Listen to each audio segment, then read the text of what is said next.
नमस्कार। आज हम नगरों के प्रकार पढ़ेंगे, टाइप ऑफ टाउन्स।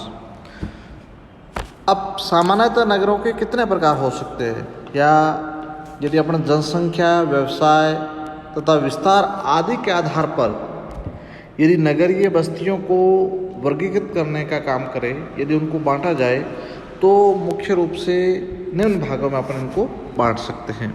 जैसे सबसे पहले कस्बा, फिर नगर, फिर महानगर, फिर सरनगर, फिर विश्व नगरी, ये फिर मिलियन सिटीज़ 10 लाख की नगर, फिर महानगर मेगा सिटीज़ में बांट सकते हैं।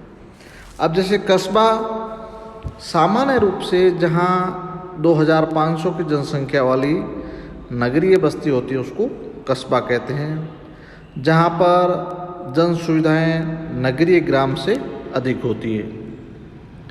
यहाँ पर डॉक्टर की सुविधा है, विभिन्न प्रकार के स्टोर या दुकानों की, बैंक की या डाकघर की सुविधाएं हो सकती हैं।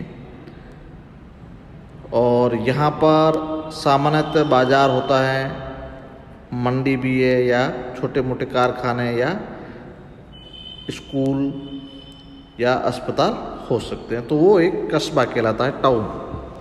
अब दूसरा नगर, सिटी। कस्बे से बड़ी बस्ती को नगर कहते हैं। इसकी जनसंख्या लगभग 1 लाख या उससे अधिक होती है। इसमें कस्बों से अधिक सुविधाएं होती हैं और इसका मुख्य व्यवसाय व्यापार या उद्योग होता है। इसमें आर्थिक हैं, सांस्कृतिक हैं, प्रशासनिक हैं, राजनीतिक गतिविधियां भी होती रहती हैं। अब अगला आता है मेट्रोपोलिस, महानगर। ये नगरों से बड़े होते हैं। इनकी जनसंख्या प्रायः 10 लाख के लगभग होती है।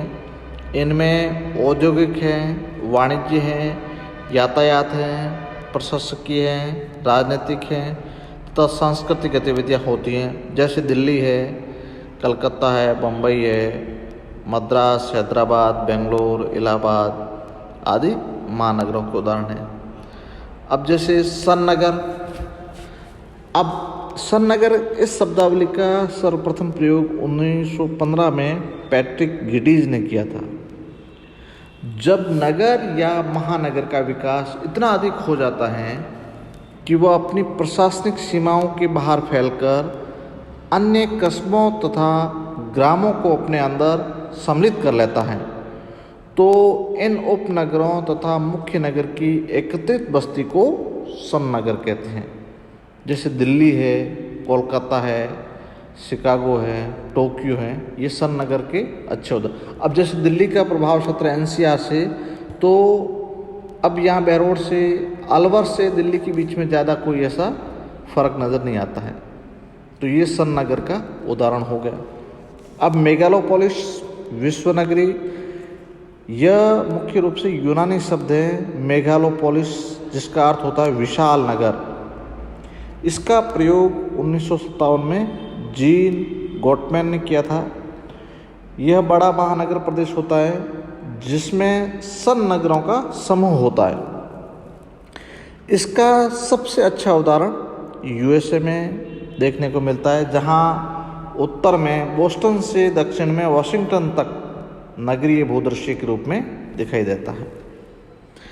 अब जैसे 10 लाख की नगर, मिलियन सिटीज़, 10 लाख या इससे अधिक जनसंख्या वाले शहर को 10 लाख के शहर कहते हैं।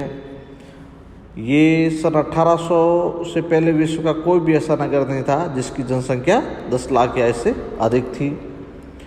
और 1800 में पहली बार लंदन की जनसंख्या 10 लाख से अधिक हुई।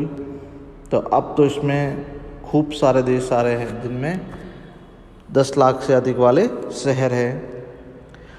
अब इसके बाद में है मेगा सिटीज़, जब मुख्य नगर तथा उसके उपनगरों की जनसंख्या 1 करोड़ से अधिक हो जाती है। जब मुख्य नगर तथा उसके उपनगरों की जनसंख्या 1 करोड़ से अधिक हो जाती हैं तो उसे महाशहर या मेगा सिटीज़ कहा जाता है। अब विश्व में सबसे पहला महाशहर 1950 में न्यूयॉर्क बना, जब उसकी जनसंख्या 1.25 करोड़ हो गई थी। तो इस प्रकार पिछले 50 वर्षों में विकसित देशों में अपेक्षा विकासशील देशों में महाशहर या मेगा सिटीज़ में संख्या में बहुत अधिक वृद्धि हो रही है, जो जनसंख्या वृद्धि का प्रमुख कारण है। धन्यवाद।